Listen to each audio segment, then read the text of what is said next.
During pregnancy, we not only have to share our body with this little growing human inside of us, but we experience a ton of changes in almost every single system within our body. Sometimes it feels scary and anxiety-ridden because there are so many changes happening with our confidence in our body, the way our body looks, the way we feel in our body. So my name is Dr. Nicole. I'm a physical therapist and a mama, and today I want to walk you through some of the very normal and expected changes that are going to occur during pregnancy, and also some of the things that we do have control of in a time in our lives when we just feel like everything is out of control.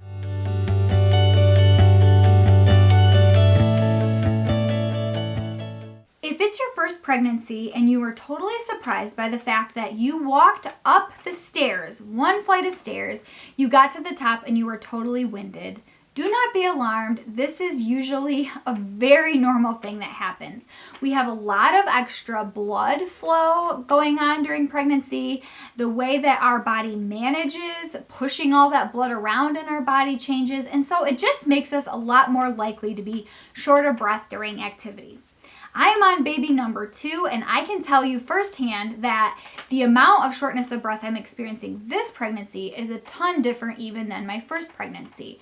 So just be aware that that does happen. It's very normal. It doesn't mean that you're terribly out of shape. It just means that your body is working in different ways when you are pregnant. The second thing I want to talk about is that there is extra pressure in the veins in our legs. If you're wondering what the heck that has to do with anything, it does cause things like hemorrhoids, varicose veins, and swelling in our legs. And sometimes these things are frustrating, but it's just something normal that happens because of the extra pressure in our legs. And in a minute, I'm going to get to some of the ways where we can try to help our body manage that pressure in our legs.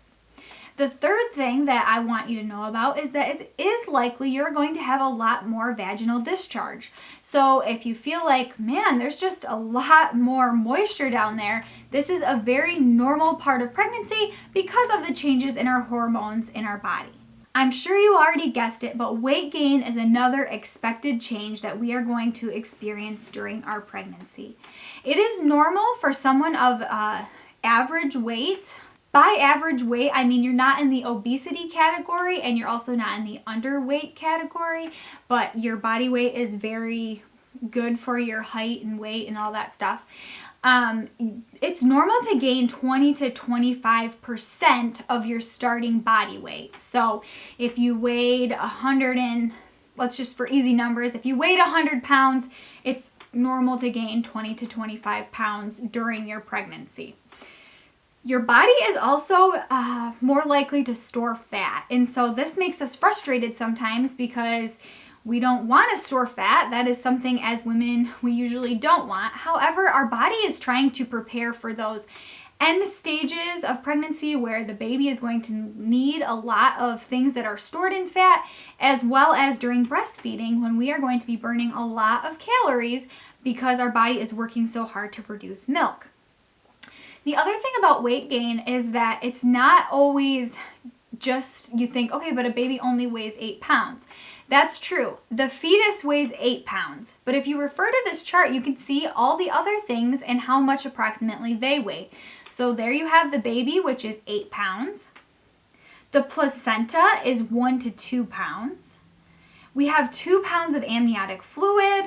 Our uterus itself weighs 2 pounds. Typically, our breast tissue increases in weight by 2 pounds.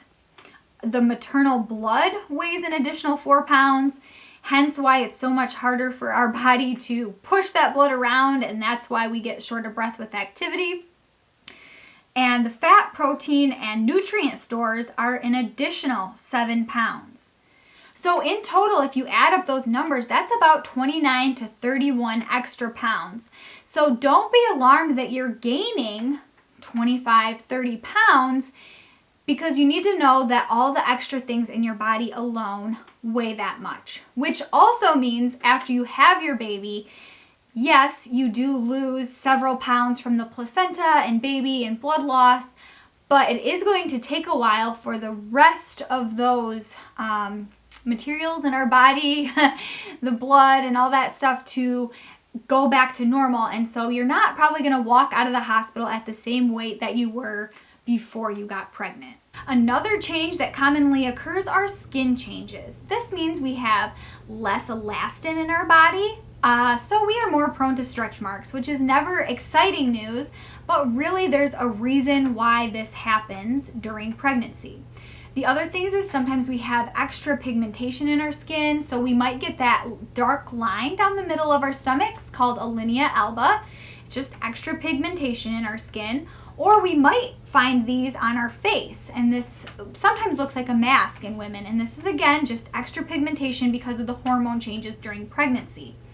Sometimes we get more acne during pregnancy, again from hormone changes, so there's a lot of things going on with our skin while we are pregnant. We also experience some weakness in some pretty common areas such as our pelvic floor because we are carrying so much weight. Our pelvis is a little bit overworked and we're probably not spending the time on our pelvic floors at this point, and so there's weakness there. And then our abdominal muscles are obviously getting stretched out. Depending on how you carry your baby, it looks different for everyone.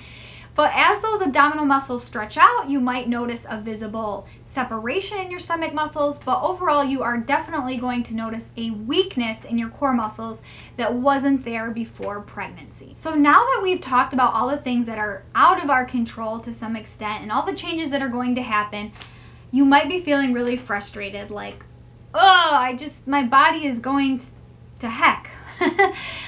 It is changing a lot, but there are some things we do have some control over. For instance, we know that if we lay on our left side, we are actually increasing the amount of blood flow to our legs. So like I talked about how it's hard to manage the pressure in our lower extremities and we get swelling and we get varicose veins, laying on your left side can actually help blood flow and decrease some of that pressure in our legs. Even though a lot of weight gain is going to happen regardless of what we do, we can still make sure that we are consuming a good amount and quality of calories. So making sure that we're not binging on sugars and things that we know are not good for our bodies. We don't want to limit the amount of calories that we intake because we want baby to feel nourished and we need to nourish ourselves. But we can also be mindful of the things we are putting in our bodies, just like we should be when we're not pregnant. The other thing is exercise. Some women are put on activity restrictions because of high-risk pregnancy, but majority of women, it is very safe to exercise. Now, if you haven't been exercising before pregnancy, it could definitely be dangerous to just go out there and start running 10 miles. I actually have another video, which I'm going to link above, about exercise during pregnancy that might be a little more specific in helping you know like where to start and what to do. But I just want you to know exercise is one way that we can manage stress, we can manage weight gain, and overall probably just feel better if we are getting in some activity on a regular basis. We can also add supplemental collagen to our intake. So sometimes it's a collagen powder, and you add that to your drink or your yogurt or whatever, and adding this collagen could be helpful in improving the elasticity of our skin and prevent stretch marks. While it's not a miracle worker and stretch marks do still happen, it can definitely help improve your risk of getting stretch marks. The other thing is limiting our sun exposure without protection. So vitamin D is great that we get that from the sun. However, a lot of sun exposure can make those darkened pigmentations on our faces and on our bellies even more prominent if we are unprotected out in the sun for long amounts of time. And it can also make our skin really like dry and not very stretchy. So if you're worried about stretch marks, being out in the sun without protection probably isn't a great idea. If you're worried about the weakness in your core and abdominal muscles, learning how to breathe and manage abdominal pressure with activity is a great idea. And then working on strengthening of our transverse abdominis muscle or our deep core muscles is also another good way to try to prevent a lot of separation and just keeping that mind-body connection between your ab muscles and your brain. So again, another video with a lot more information about core strengthening in the link above. So check out that video if you want to work on core strengthening during your pregnancy. And then when it comes to pelvic floor weakness, we're probably not going to solve all weakness problems in our pelvic floor, but there's definitely some things that we can do to try to maintain the strength that we have, and again, keep that brain-body connection so that after we have our babies, when we are ready to really focus on retraining and strengthening our pelvic floors, we have been kind of keeping in touch with our pelvic floors all along the way. I threw a ton of information at you today, and there's so much to learn during pregnancy, but I hope I help you find a little bit of control when it comes to pregnancy and all the changes that are happening.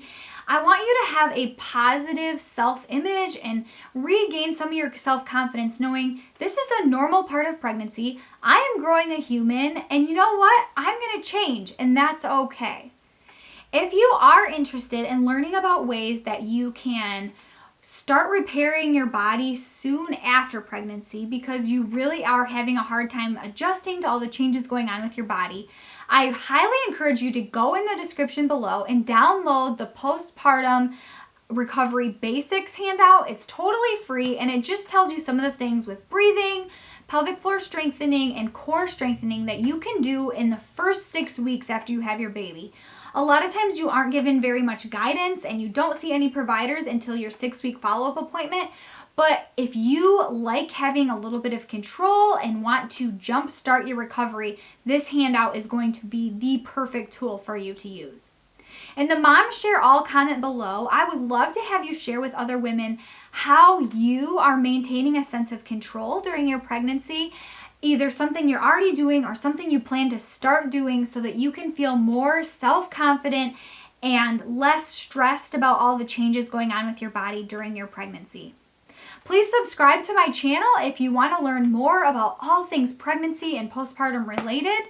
I love putting out free content because I think there are so many things that mamas just aren't told that could be so helpful if we knew them going into our pregnancy and postpartum recovery. So glad you could join me today, and I look forward to seeing you all next week.